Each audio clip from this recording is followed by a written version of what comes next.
प्रमद बर' दैदेननाय UPPL सरकारखौ नागारनानै grid grid ओंखारबोदों हाग्रामा महिलारि दैदेननाय BPF दोलोखौ फिन सरकाराव लाबोनो थाखाय। बयनिबो थाखाय मावफुंग्रा हारि सिबिनानैनो खौसेथिनि लामाजों बयनिबो जौगाथिनि थाखाय नांगौ जोंनो हाग्रामा महिलारि। बाक्सा जिल्लानि 24 नं सालबारि बियाबनि रामसाबारि प्राइमारिनि सिङाव थानाय गोजोनपुरि ओनसोलनि इउपिपिएल दोलोनि सा 22 मददगिरिफोरा हाग्रामा महिलारि दैदेननाय बिपिएफ दोलोनि आसार खान्थिखौ मोजां मोननानै बिपिएफ दोलोआव जयनिं जाफैयो।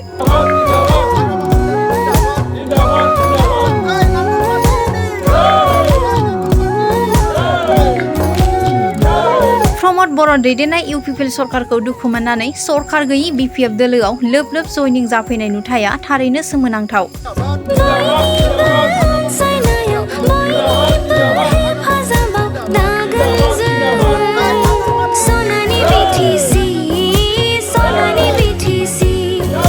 फिन बिटिसिआव बिपिएफ दोलोखौ सरकाराव लाबोनो थाखाय इउपिपिएल दोलोनि मददगिरिफोरा लैहोर लैहोर मदद होफैनाय नुथाय।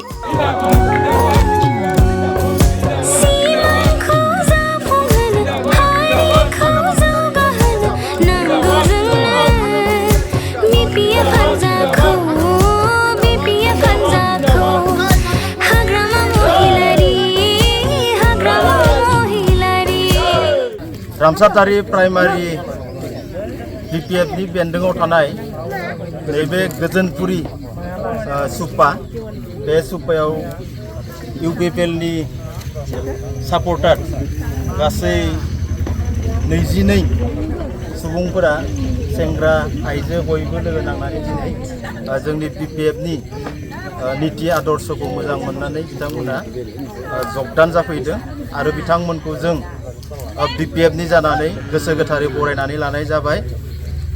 बिथांमोना फैगौ बिटिसि बिसायख'थियाव बिपिएफ दोलोखौनो फिन खेबसेबाव सरकाराव लाबोफिननो थाखाय दिनै जानजि खाफ्रादों आरो बेल' नङा गोबां बर' गामिफोराव थांनाय बिटिसिनि जि बिसायख'थि बैफोर समाव बिथांमोना इउपिपिएलनो भट होदोंमोन। दिनै बिथांमोना इउपिपिएलआ जे सरकार सामलायनानै जेबो जौगानाय खामानि मावफुंना होनो हायाखै आरो बिथांमोना जौगानाय खामानिनिफ्राय मावफुंनायनिफ्राय बिथांमोना फैलार जादों। बेनि थाखायनो बिथांमोना थांनाय समफोराव इउपिपिएलनो भट होदोंमोनब्लाबो देग्लाय 2025 सेप्तेम्बर दानाव जानो गोनां बिटिसिनि बिसायख'थियाव बिपिएफ दोलोनो भट होगोन होननानै बिथांमोना बिपिएफ दोलोआव जगदान जाफैबाय आरो।